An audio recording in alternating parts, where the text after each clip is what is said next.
این داستان در همه جا در حال وقوعه. جهان اطراف ما تبدیل شده به محیطی پر از سنسورهایی که داره اطلاعات رو دریافت میکنه، تبدیل به اصطلاح اطلاعات دیجیتال میکنه، در قالب کدهای 0101 میفرسته داخل سایبر اسپیس و در سایبر اسپیس، در این فضای هایپر کنکتد که یک عالمه در واقع AI ماشین های مختلف در جاهای مختلفش، در لول های مختلف کنار همدیگه قرار گرفتن و با همدیگه ارتباط دارن، در واقع توزیع میشه در این فضا به شکل‌های مختلف که نیاز به خلاقیت خیلی زیادی برای در واقع حتی تصورش داره. و بعد این AI ماشین ها در واقع اطلاعات رو پروسس میکنن، آنالیز میکنن تا از طریق اونها اینفورمیشن یا اطلاعات مفیدی رو تولید کنن برای کسی که قرار اینها رو دریافت کنه، که هر جا یک فرد خاصه، شرکت متا، شرکت در واقع مایکروسافت، شرکت گوگل، اینا اطلاعات خاص خودشون رو میخوان. اونا میخوان در واقع بفهمن که شما کی هستید، چطور، و مهمترین عنصر برای این شرکت ها نحوه انتخاب شما به عنوان یک انسان.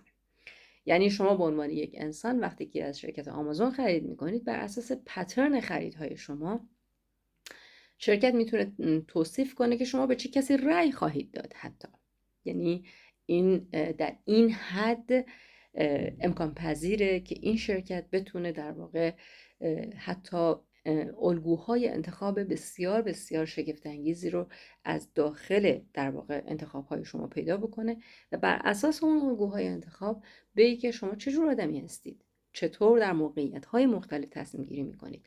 و این همون چیزیه که منبع اصلی درآمد این کمپانی هاست. البته خیلی منابع دیگه هم هستن پشت این. مثالی که میتونم براتون بزنم، مستند دویچه وله در خصوص آمازون 2019 واقعا خیلی جالب بعضی از فوندامنتال ترین یا اصلی ترین در واقع چالش هایی که ما در فضای دیجیتال در واقع در فضای دیجیتال دیتا داریم رو توصیف میکنه.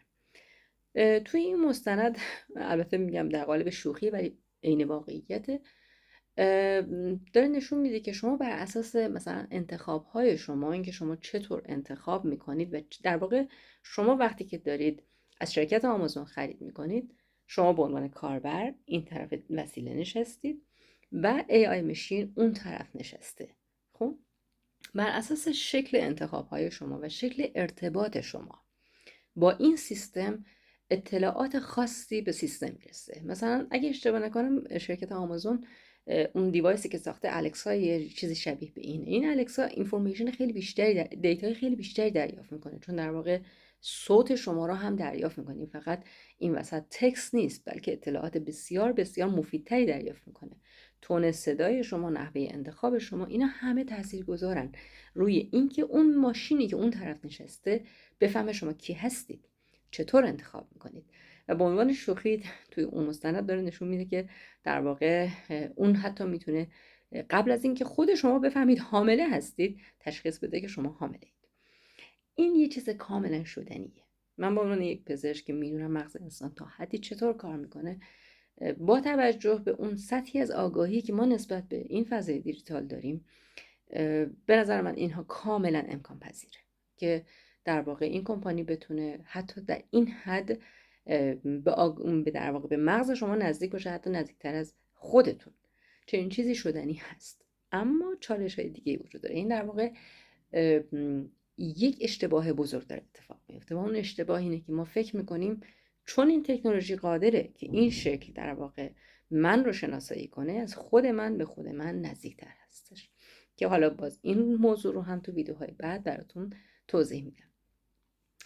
بس در واقع من میام و با این ماشین بزرگ که در طرف دیگه در واقع قرار گرفته ارتباط میگیرم. در دهه قبل خب مثلا اسمارت فون ها در این حد پیشرفت نکرده بودن.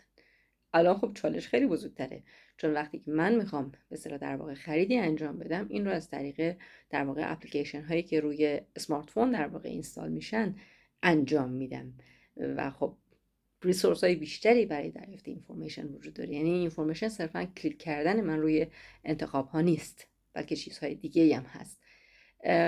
به طور مثال نورال اینترفیس تکنولوژیز از طریق اسمارت فون ها که یا به هر حال به شدت پیشرفت کردن در طی یک دهه گذشته، اطلاعات خیلی زیادی رو میتونن در اختیار در واقع این AI ماشین ها قرار بدن.